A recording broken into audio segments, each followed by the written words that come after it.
Good morning, students.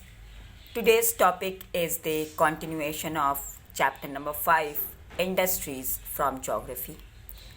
And today I will discuss with you 4 topics. Number 1 is factors affecting location of industries. Topic number 2, industrial system. And topic number 3 is industrial regions. And finally, industrial disaster. All right. So your first topic is factors affecting location of industries. So my dear students, if anyone wants to open any industries or any factory, then they have required some important factors which are very important for the development of any industries and also for the settlement of any industries or factories. So students, the factors which are very important for the industry, they are the availability of raw material, land, water, labor, power, capital, transport and market. And students, these factors affecting location of industries, because for any industry or any factory, raw material is required and land is required for the construction of industry, and for any industry of the world, water is also very important. And after the construction of industries and after the availability of water and also availability of raw materials, these industries are required power or electricity or coal to run the industry. And after that, these industries required some labor to do many manual work, physical work, mechanical work, and to manage the industry or factory. And after that, a big amount like money and also different kind of machineries to run the factory. And after that, these industries required a best transportation system from the industrial region or from the those places where the factory is settled down to the those areas where goods are transported from the factory to the another place and region, and also market required nearby for the selling of goods whatever produced by the industry. That's why mostly you can see many big industries of India and world are situated where all of these factors are easily available.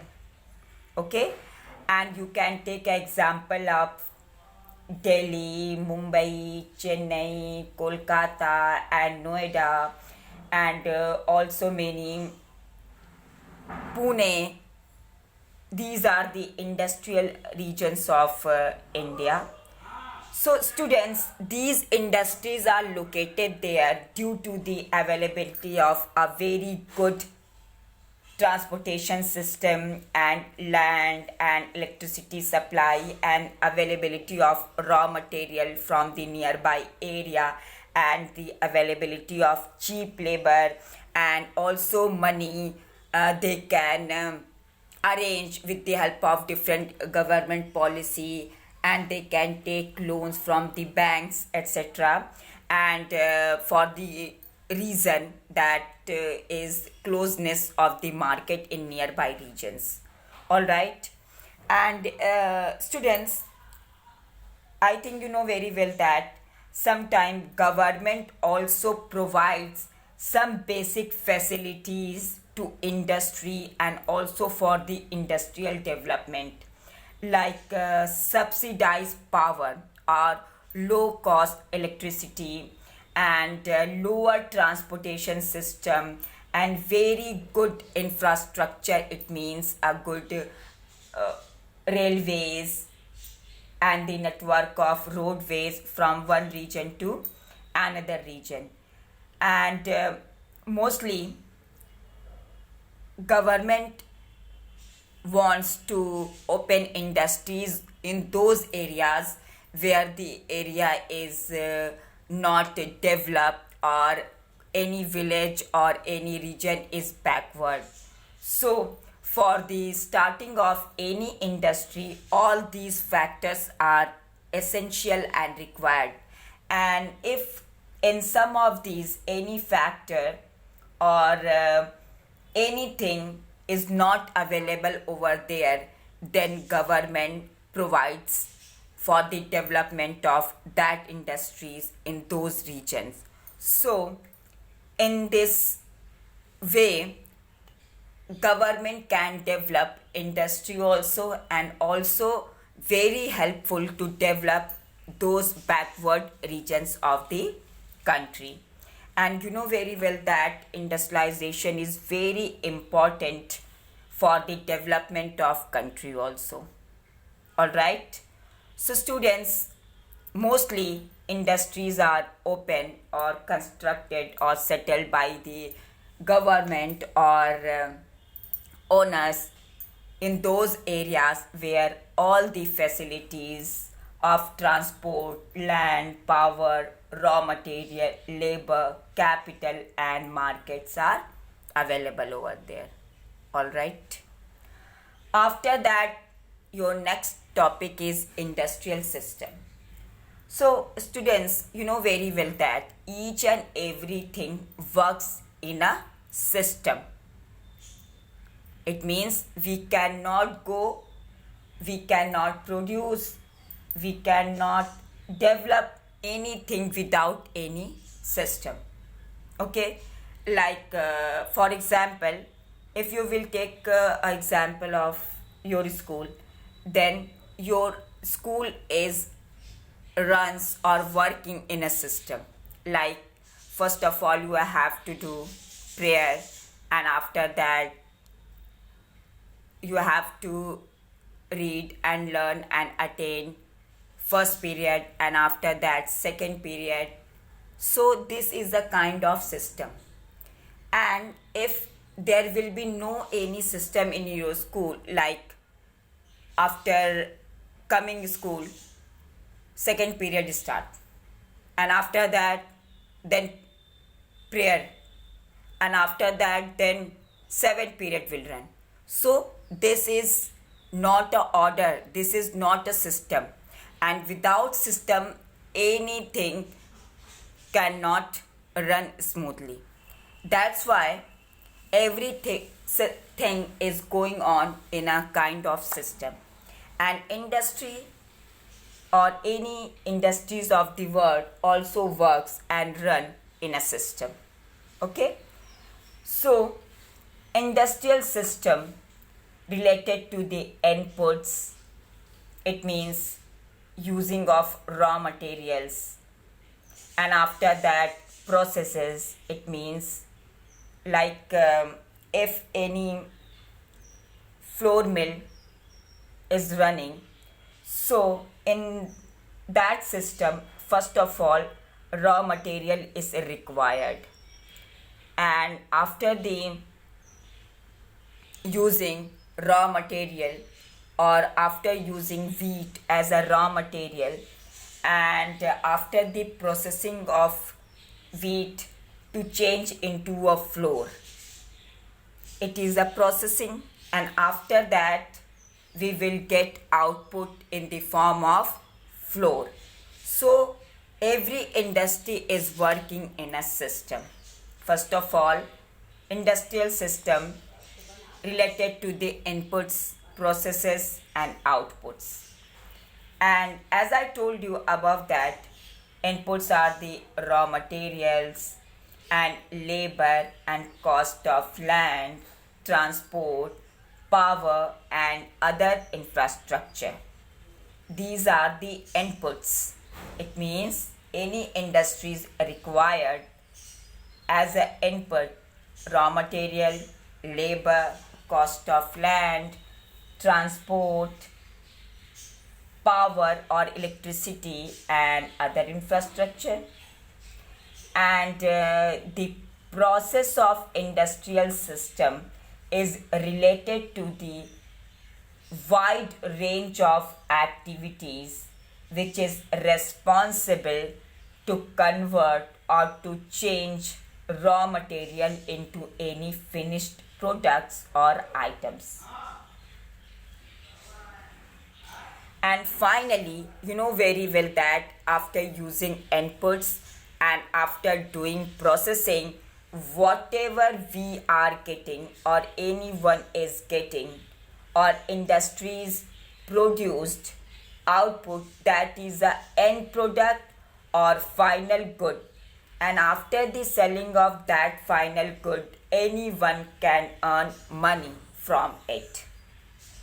For example, if we will take an example of any textile industry, then in the form of inputs, that industry required raw cotton, human labor, factory and machinery and transportation cost. And also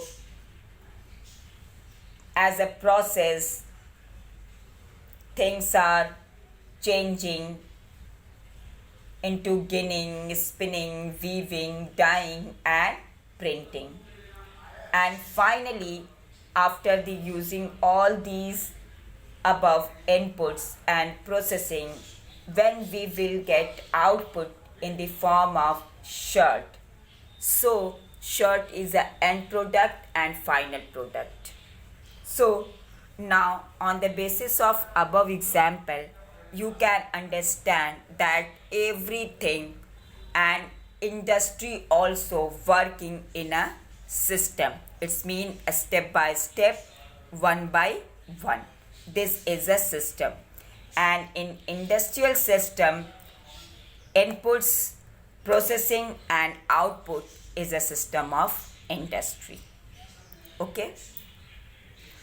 After that, industrial regions.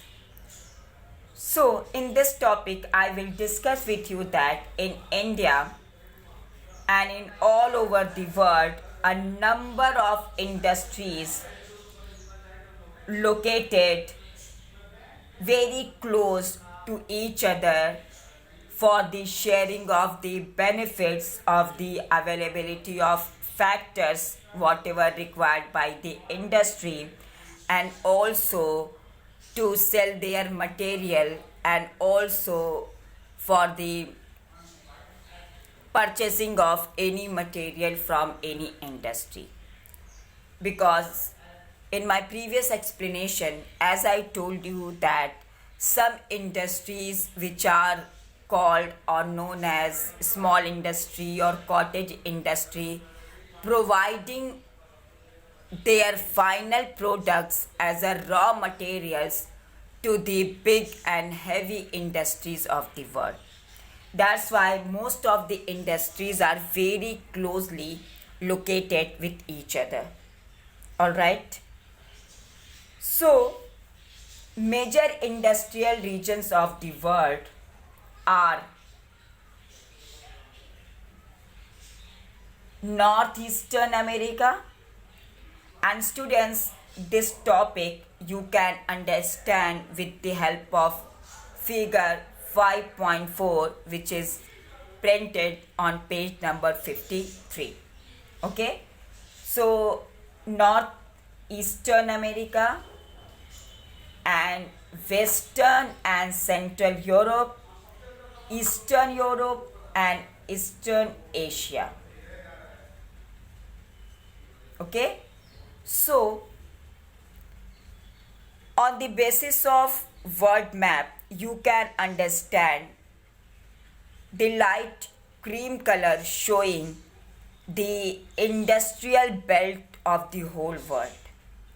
And you can see that these industrial belts are located in the central part of the world due to the normal temperature and availability of coal and iron and all the important factors whatever required by the industries. Understood? So, as I told you, the major industrial regions of the world located in the temperate area and near to seaports and especially near to coal fields or iron extraction mining or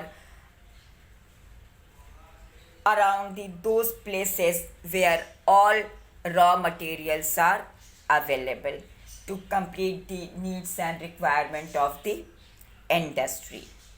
Okay, and black color shows the industrial regions of the world, which you can understand with the help of map. And in India, the main important industrial regions are Mumbai, Pune cluster, Bangalore and Tamil Nadu region, Hooghly region, it's mean around the Calcutta, Ahmedabad, Baroda region, and Chota Nagpur industrial belt to Visakhapatnam, Guntur belt, and Gurgaon, Delhi, Meerut region, and the Kollam or Trivandrum industrial cluster. So student, on the basis of India's important industrial regions, you can understand that these regions are located mostly where the seaports are available and also where the coal mines and iron are available as a raw material in these regions. And all the facilities also provides by the government in these regions of India only for the development of industries and also for the growth of towns and cities in India. Alright, you have to learn and you have to label these regions of India in the map of India to understand where these important industrial regions are located in India. Alright, after that, your last topic is industrial disaster.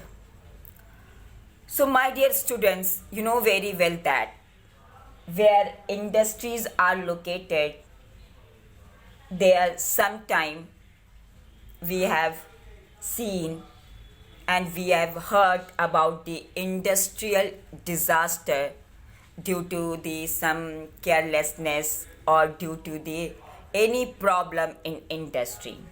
So this is also a very important topic regarding to the industries. And now I am going to discuss with you two important industrial disaster which is happen around the world.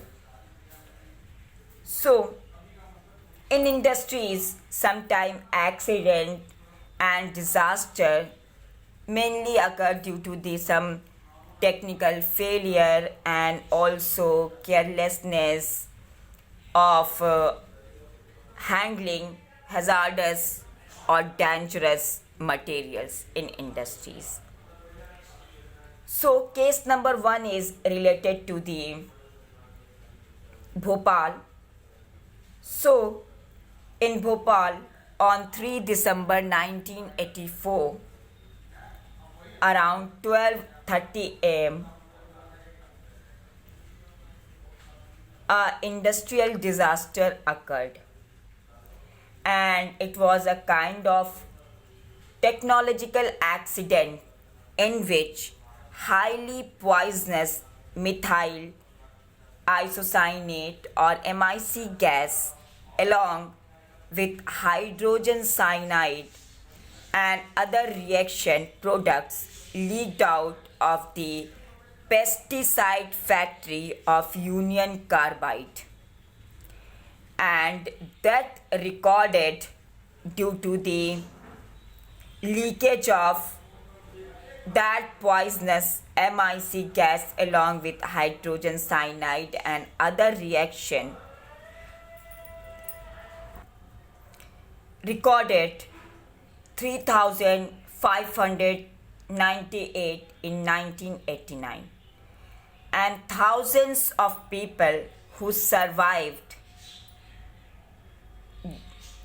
is still suffering from one or many diseases like blindness, impaired immune system, and gastrointestinal disorder, etc. Okay, and after that, second case was related to the incident on 23rd December 2005 due to gas completely blow out in Gaoqiao, Chongqing, China, in which 243 people died and 9,000 were injured and 64,000 people were evacuated. But many people died that time because they were unable to run off after the explosion in that factory of Gaoqiao, Chongqing, China. And students, those who could not escape in time suffered burns to their eyes and problem in skin and lungs from the gas whatever inhaled by the people who are living around that industry. Okay, and now I am going to discuss with you risk reduction measure. So students, risk reduction measure means some important steps whatever taken by the industries to reduce the risk in factory, and it is very important, and if any industry will follow, then they can reduce any explosion, any incident or any injury in that industrial region. Okay, so point number 1 is in densely populated residential areas should be separated far away from the industrial areas. It means industries should never settle down near to those areas where people settlement over there. Okay, and point number 2, people staying in the vicinity of industries should be aware of the storage of toxin or hazardous substance and their possible effect in case if an accident occurs. And students, according to point number 2, you know very well that sometime where industries are growing up or settled down by the government or any owner of industry, so sometime industrial workers and responsible people settle down around their industries for the convenience and for the easy. So if they are all settled down there, then they have to aware all the toxic gases, and also about the policy possibilities if may it will be happen in future due to the some leakage or any accident, then they have to aware and learn that how they can protect themselves during that time of leakage of gas or any industrial explosion. It is very important and necessary for them. Okay, and point number 3, fire warning and fighting system should be improved. And point number 4 is always a storage capacity of toxic substance or gas or any chemical should be limited and checked out by the caretaker of the industry. And also pollution dispersal qualities in the industry should be improved to stop the risk. So student, these are the 5 risk reduction measures. If all these will follow by the industry and the people who are living around them, then they can protect themselves from any kind of disaster. Okay, so student, for today that's all, and in my next explanation I will discuss with you distribution of major industries around the world. All right, understood? Thank you and have a nice day.